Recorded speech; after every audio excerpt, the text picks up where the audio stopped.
build your foundation. Leave your mark on this creation. Legacy, build your kingdom. Yeah, build your kingdom. Legacy, build your kingdom with Rudy Knapp.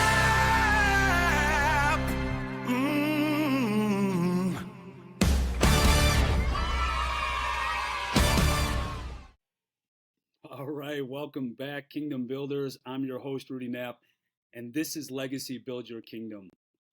New intro, started it 2 episodes ago. Just wanted to throw it back out there, trying to figure out something to start this and a little bit of an image, seeing how I can figure out a little bit more of this podcasting and evolve the podcasting as we go. Before we dive into today's blueprint, I just want to ensure you that you have that full roadmap, that full divine blueprint. Legacy, build your kingdom, a divine blueprint, command your purpose, secure your future, and leave a legacy for generational impact. It's available on Amazon. It's available on my website, www.legacycoaching-buildyourkingdom. It's also available on Audible. If you want to listen to it on the way to work, it's there. So this is a strategy for you to use on a daily basis to work on your 5 pillars of life. So you can grab your copy and start aligning your life with that divine purpose. In our last episode, just want to touch base on how I had kind of uploaded the whole interview process that I had with Kate Delaney from katedelaneyradio.com. Kate was great. She did a whole interview on me as an amazing American, and I'm honored. I thought it was a pretty cool concept of being able to look at my story and why I am doing this podcast and why I wrote a book and why I have a coaching business, a fitness business, so that I can help other people. I can build kingdoms. I can build up others just like I'm trying to build myself up. And if you've ever listened to this podcast before, or if you've ever take a look at my book, if you've ever listened to me speak at all, social media, anything, the whole concept is always going to be about building myself up so that I can build those around me and I can leave this generational impact for my legacy for future generations to come. My kids, my nieces and nephews, my people in my kingdom, building myself up so I can help build their lives up as well. But before that, we did an episode on the alchemy of adversity. And we discussed how to stop viewing resistance as a sign to quit.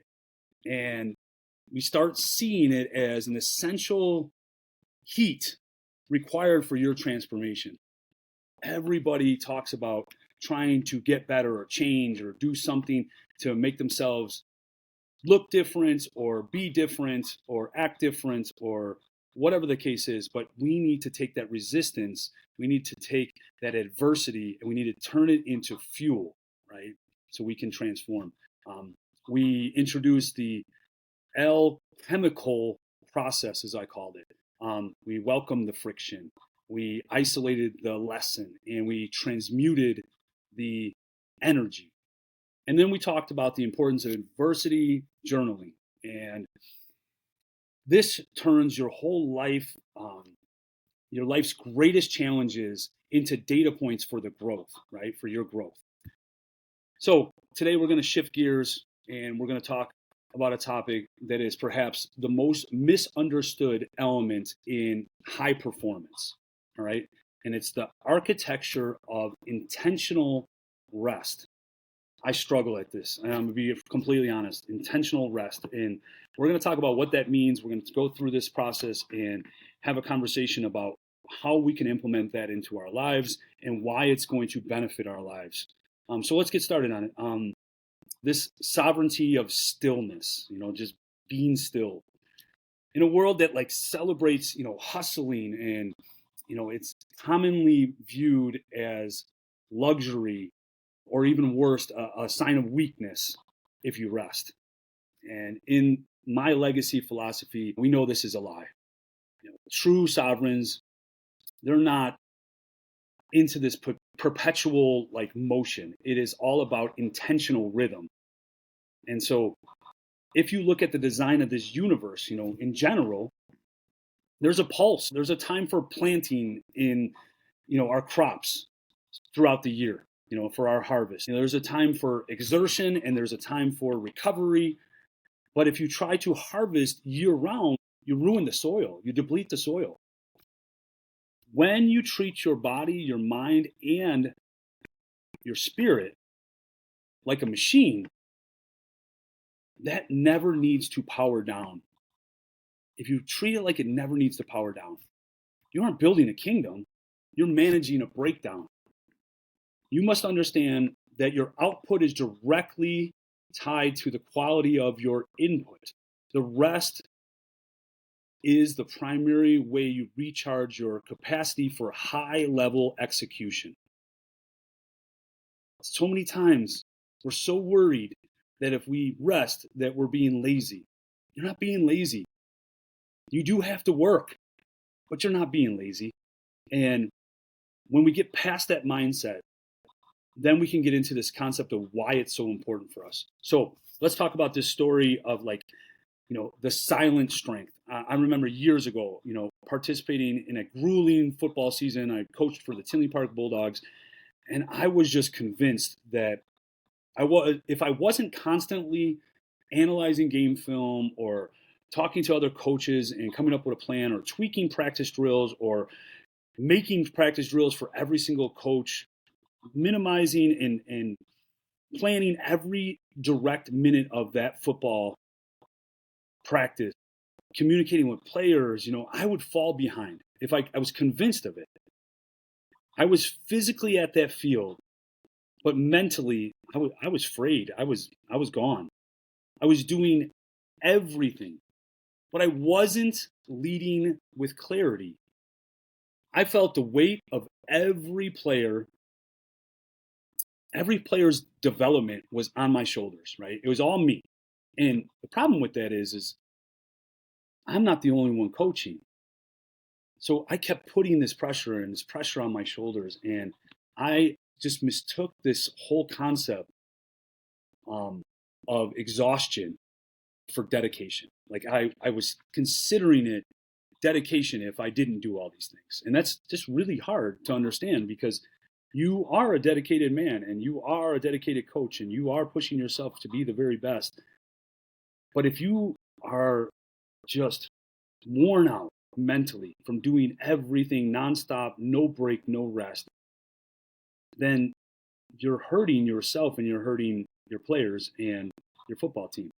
I had a mentor, another coach, tell me, "Hey, I'm going to give you this challenge. Take 24 hours to complete it." They wanted me to intentionally go silent. No phones, no coaching, no looking at film, no planning, no parents, wanted me to do nothing but be silent from all of it. And I fought it. My ego took over, and that silence for me was looking at it as I was a person who didn't have big goals then. Like I was taking a break. But when I finally surrendered to this and I took this Sabbath, as somebody would call it, Sabbath, took this oath, right? Something shifted, something changed. And I didn't return to the field with less effort. I returned with more presence, taking 24 hours off. I came with more presence of who I was as a coach. I realized that my obsession with this hustle was actually a lack of trust in the system that I had built and a lack of trust in other people. The rest didn't make me soft, it made me sharp. I was finally able to see the tactical adjustments we needed to make because my mind decided that I was finally quiet enough to process all of the data rather than just reacting to the noise. Think about that. I always talk about this idea of you control yourself. Part of control is focusing on what you need to focus on and controlling the reaction that you have. So when it was finally quiet enough to process the data, I was really focusing where I needed to be instead of just reacting to what's happening or the noise around me. Really powerful things, right? Intentional rest is not just vegging out on the couch. It's not sitting in front of a TV. That is a distraction. That's not restoration. Intentional rest is the active practice of disconnecting from the production to reconnect with your purpose. Rudy Knapp stands for purpose. And so, as you understand, I live my life based on purpose, but you always need to go back to reconnecting with that purpose at some point. Think of it like this: your car needs an oil change. If you never pull over and change that oil, guess what? You're too busy driving that you can't change the oil. The engine will eventually seize up, right? The engine's going to eventually just freeze up, and then your car is done.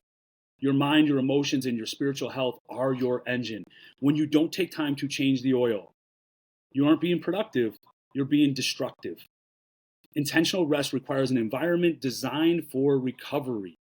It means removing the stimuli that keeps your cortisol levels spiked and replacing them with elements that foster deep systematic healing. Cortisol levels. Look up your body. It's happening to me. You've got to be able to regulate. All of this comes with mastering 4 pillars of Sovereign Sabbath. So this Sabbath that we talk about, this oath that we're taking, there are 4 parts of it. This digital decoupling is what I call it. You must create a space where the noise of the world cannot reach you. This means turning off your phone, your notifications, your emails. You cannot be a sovereign if you are constantly answering the demands of other people's emergencies. Number 2, physical restoration. Using this time to move your body in a way that heals rather than taxes it. Whether it's a long walk, stretching, focused breathing, we talk about different of those strategies in my book, but also honor the temple that holds your purpose. I'm going to talk a little bit about number 2 here, because this is where I struggle. I work out 7 days a week. I need it to help my body move because I get stiff, I have hurts, I have pains, I have different things that go on. I need it. But just because I move my body and that I can still have a rest day, instead of lifting weights, instead of trying to push myself to the extreme, I can have a rest day with still moving my body. The idea is you don't have to work out 7 days a week. You have to physically restore your body as well. So those of you out there that lift, those of you that are participants in really focusing on your temple and getting bigger and stronger, you still need that rest. And it's really a hard concept for me, and I'm working on that. I'm learning from that. I'm learning to let my body take a rest so that when I come back to the gym, again, like we talked about earlier, I am refocused. I have more energy. I know what to do and how to do it instead of having my muscles go through strenuous over and over and over again. It is a huge part of seeing success. Physical restoration. Number 3, spiritual alignment. Use the stillness to pray, to meditate, or to journal. My book has journaling in it. This is a time to ask, am I still moving in the direction of my vision, or have I drifted? We all need our spiritual, right here, spiritual. We all need to realign our relationship with God. That's a huge part. Sometimes we have to reconnect. 4, mental reset. Spend time doing something that engages your brain without producing anything. Read a book that isn't for work. Learn a new skill. Step outside your comfort zone. Try something new, or simply observe your surroundings. Sit on the porch. Relax. Mental reset. I love stepping outside your comfort zone. I preach it all the time. Do something different. This podcast, something different for me. 54 episodes in, something different is not any more different now. Writing a book, be different. Do something you've never done before. Step outside your comfort zone. Have a life coaching business where you get to interact with people and build their kingdoms up every single time you speak with them, or every single day of their life. Fitness training, pushing people to their limits to get the results that they want for their physical pillar. Do something outside your comfort zone. Mental reset. Go volunteer your time. Go to church. Start something new, something that's outside your comfort zone. Try something different. So I say those 4 things: digital decoupling, physical restoration, spiritual alignment, mental reset, all four are needed for this sovereign Sabbath. Take the oath, right? All right, so here is an actionable strategy that I want you to apply this week. I call it the gap analysis. During the next intentional rest period that you decide you're going to have a rest period, your reconnecting period, I want you to look at the gap between who you are and who you know you are designed to be. Take a blank sheet of paper. On the left side, list all the habits and commitments that are currently filling your entire calendar. Left side, what's filling your calendar? Right side, I want you to list the activities that actually feed your 5 pillars. Remember your 5 pillars here.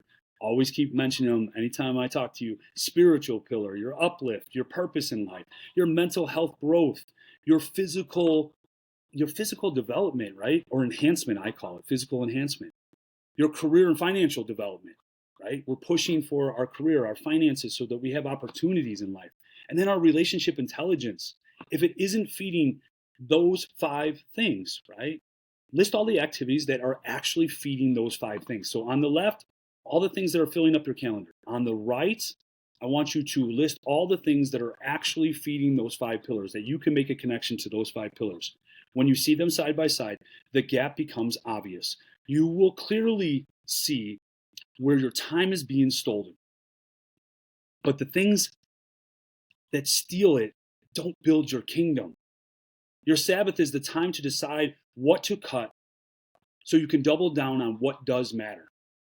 This isn't just about scheduling. It's about the relentless fixing. Let's go back to pruning, right?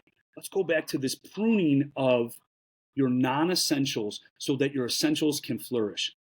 Get rid of the weeds in that garden, right? Get rid of them so that you can make your garden flourish. One of the biggest obstacles by having rest is just guilt. We all have this feeling that, we're guilty for resting. You feel like you should be doing more. Let me be clear about this. You cannot give your family, your team, your community the best version of yourself if you are living in a state of exhaustion. When you rest intentionally, you are making a down payment for your future capacity. You are telling yourself that your legacy is worth more than a temporary burst of busy work. Sovereignty is the ability to walk away from the noise so that you can fully be present for the signal. Consider this: the world will always demand more of you, but the world cannot replace you. Consider that you are not replaceable. By prioritizing your restoration, you are acting as the ultimate steward of your divine purpose. If you don't value your own recovery, no one else will. Early in my coaching career, I have a story. I call it the broken athlete. I had this athlete who was arguably the most talented kid in the program. He trained longer than anyone. He stayed late every day. He did all the work at home. He refused to take a single day off. He was convinced that more work meant more success, which most of us think that way. I know I had that mindset for a long period of time. But midway through the season, he hit a wall. His performance went down, it plummeted, right? His mood was angry, upset, and he eventually suffered a significant injury that sidelined him for the remaining of the year. He didn't break because he lacked drive. He broke because he lacked an architecture of recovery. He viewed rest as the enemy of his success, when in reality, it's the only thing that could have sustained it. Don't be that athlete. Don't do that to your children. Don't put them in year round with no rest. No, you think about that. No rest breaks, right? Don't put it out there where he can't rest at all. Take your week, family vacation, rest, eat what you need to eat. Spend the time doing nothing. Bring back that rest zone, right? Build the discipline of rest into your life when the same intensity of rest should be the same intensity of what you do when you're working. It's something that we call intentional.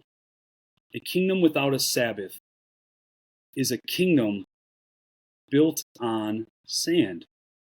I talk about the foundation of our kingdoms. You need a solid foundation. If you have a foundation of sand, you're sinking. You have no rest.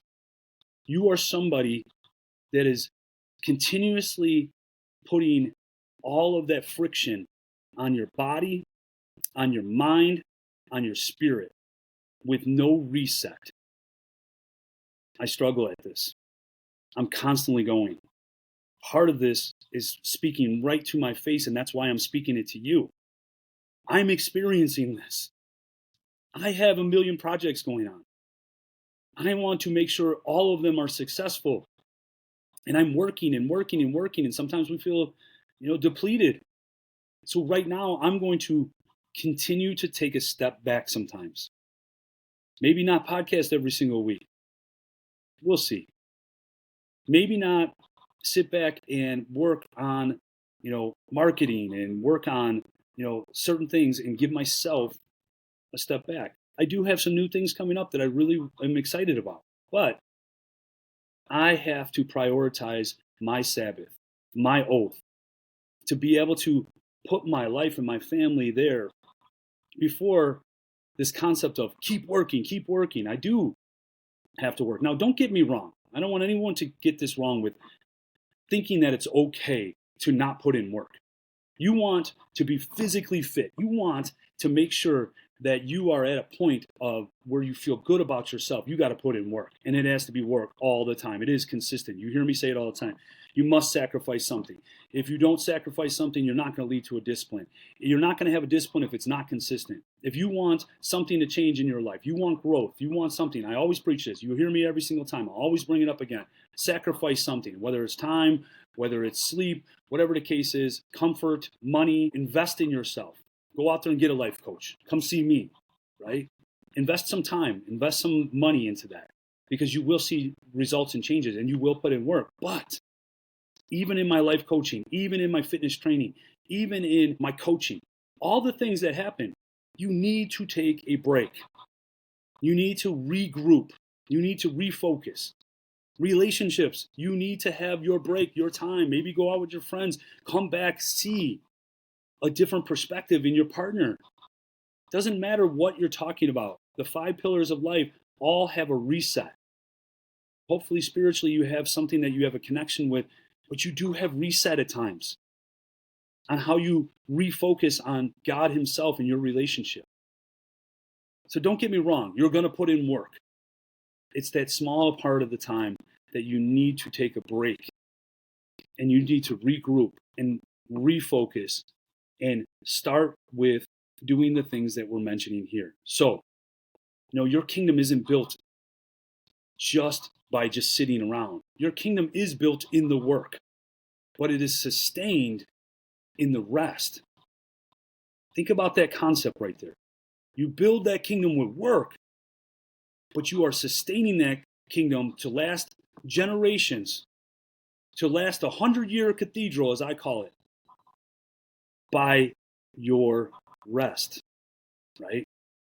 If you want to lead, you must learn to listen to the rhythm of your own life. This week, schedule your Sabbath. Make it non-negotiable. Execute the 4 pillars we talked about. Perform your gap analysis. And refuse to feel guilty for honoring the design of your life. Go out there. If you haven't read the book or you haven't picked it up, go pick it up. Just do it for me, just for a favor to me. Pick it up, because it's not about the money for me. If you want a book, come see me. I'll give you one. It's about the message. It's about you reading this message and having a divine blueprint in front of you to say, it's time to get to work on your life. Those 5 pillars. Go pick it up. Build Legacy, Build Your Kingdom. It's on Amazon. It's on Kindle. It's on my website. It's on Audible. Let this blueprint guide your rhythm. Stay disciplined. Keep your focus on what you can control. And leave a legacy that matters. Make your families proud. Make your kids proud. Make your life proud. Make yourself proud. Make God proud. I'm Rudy Knapp. Don't forget, build your kingdom, but never forget who you're building it for. I'll see you next time.